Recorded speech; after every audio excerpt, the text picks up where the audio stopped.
Hey folks, I'm Bill Cook.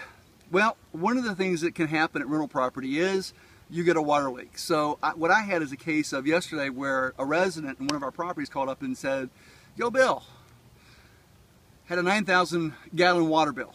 The problem was we weren't here the past month. So what do you do? What happens in that case?" That's something a lot of new landlords are going to ask. So what I did was I came out, as soon as I got the phone call, and I looked through the inside of the house first, because usually it's going to be the flapper in the toilet tank. That's not going down all the way, and that can use up a lot of water. I also checked the sinks. I checked the tub to make sure it wasn't dripping. The washer, the washing machine, hot water line, I checked under the sinks to see if we had a leak somewhere. Well, I didn't have any leaks in the house. I also went to the meter before I started any of this, and the meter has this little thing on it that goes around and around, so I know water was being used going toward the house. I didn't know where. So it's not in the house. So the house is on a crawl space. Can you show a picture of the house?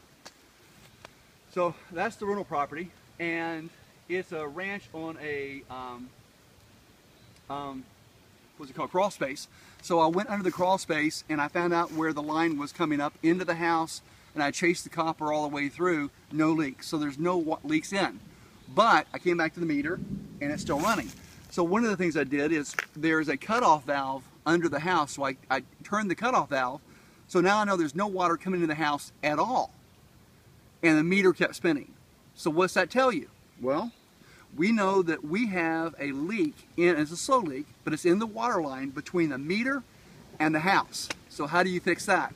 In our case, what we did is I just called the plumber out, and what he's going to have to do is basically retrench and run a new water line between the meter and the house. That's going to cost $500, $600, $800, $1,000. So it's going to be kind of an expensive repair, but the thing gets repaired quickly.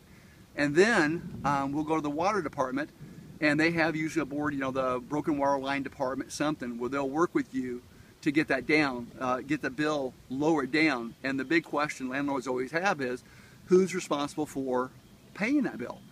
And there's no way that you can hold a tenant responsible for that, because that's part of the hardware. That's not their fault. Now, if there's a big puddle in the yard and they didn't call me, that's a different thing if it goes on for 2 or 3 months. But in this case, I have a great resident. He's behind the camera. Say hey, Ronaldo. Hey, buddy. So he's helping me film this. So he called me up immediately. Here's what's going on with the house, and I was able to get to it. So no way this is his responsibility. So all we do is look at the past couple water bills, run an average, and that's his portion, and the rest is going to be on us. So let me see the camera for a second. So when I say that the meter's spinning, that's what I'm looking at. See a little white thing right here? So even though the water's off to the house, it's still spinning around, so we know that there is a water leak in the house. So anyway, that's how you deal with a water leak to the house. Hope that helps. Get out and talk to some sellers. Take care. Have a great day. Bye-bye.